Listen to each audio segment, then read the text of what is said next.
വല്ലപ്പുഴ സലഫി മദ്രസയിലെ യാസീൻ മുബാറക്കാണ്. നല്ലൊരു മലയാള പ്രസംഗമാണ് യാസീൻ മുബാറക്ക് ഇവിടെ പെർഫോം ചെയ്യുന്നത്. ഈ പേര് കേട്ടാൽ തന്നെ ഒരു ഒന്നാം തരം പ്രഭാഷകന്റെ ലുക്ക് ഉണ്ട് അല്ലേ? ഒരു പഞ്ച് പേരാണ്. പേര് പോലെ തന്നെ പ്രസംഗമാവട്ടെ അല്ലേ?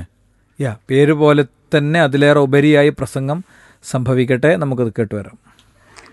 അസ്സലാമു അലൈക്കും വറഹ്മത്തുള്ളാഹി വബറകാതുഹു. അൽഹംദുലില്ലാഹ് വസ്സലാത്തു വസ്സലാമു അലാ റസൂലില്ലാഹ് വഅലാ ആലിഹി വസഹ്ബിഹി അജ്മഈൻ. അമ്മാ ബഅദ്. ഏറെ സ്നേഹം നിറഞ്ഞ സത്യവിശ്വാസിനികളെ, ഇന്ന് ഞാൻ പറയാൻ പോകുന്നത് നരകത്തെ പറ്റി ചില വാക്കുകളാണ്. എല്ലാ നോമ്പുതുറ സമയങ്ങളിലും ഇഫ്താറുകളിലും അതാ അല്ലാഹു തആല ചില അടിമകളെ നരകമോചനത്തിന് പേര് കൊടുക്കുകയാണ്. അവരുടെ പേര് നരകത്തിന്റെ ലിസ്റ്റിൽ നിന്നും മായുകയാണ്. നമ്മൾ എന്താണ് ചിന്തിക്കേണ്ടത്? പടച്ചോനെ, ആ മോചനം ലഭിക്കപ്പെടുന്ന ഒരാളിൽ ഞാനാകാൻ പറ്റുമോ എന്ന് ചിന്തിക്കാനുള്ള ഒരവസരമാണിത്. ആളിക്കത്തുന്ന നരകത്തെ ആര് പരിഹസിച്ചാലും, പരലോകത്തെ ആരൊക്കെ എതിർക്കുകയും വിമർശിച്ചാലും, എന്തു തന്നെ പറഞ്ഞാലും അല്ലാഹു തആല പറയുന്നുണ്ട്. ഹദീസിൽ നബി തങ്ങൾ എത്ര പറഞ്ഞതാണ്, അൽ ജന്നതു ഹഖ്ഖുൻ, സ്വർഗം സത്യമാണ്, വന്നാറു ഹഖ്ഖുൻ, നരകം സത്യമാണ്.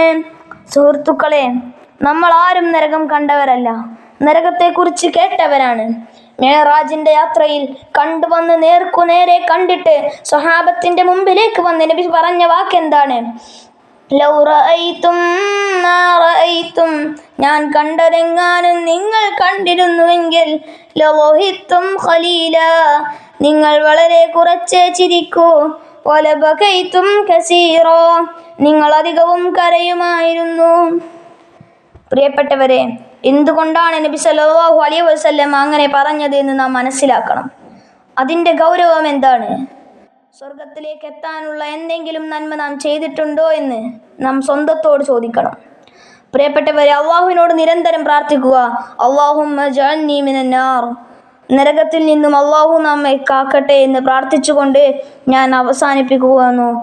വആഖിർ ദഅവാനാ അൽഹംദുലില്ലാഹി റബ്ബിൽ ആലമീൻ. അസ്സലാമു അലൈക്കും വറഹ്മത്തുള്ളാഹി വബറകാതുഹു. തൂക്കി നമ്മളെ യാസീൻ തൂക്കി സംഭവം. പൂക്കി യാസീൻ തൂക്കി എന്നാക്കിയല്ലോ അല്ലേ? ഇപ്പം പൂക്കി CM-ൻ്റെ കാലമാണല്ലോ. സോഷ്യൽ മീഡിയയിലൊക്കെ ഏറ്റവും ട്രെൻഡായി കിടക്കുന്ന ഓരോ വീഡിയോസാണിത്. എന്തുകൊണ്ടും നമ്മളെ യാസീൻ ആ ഒരു തന്നെ കൊടുക്കാം നമുക്ക്.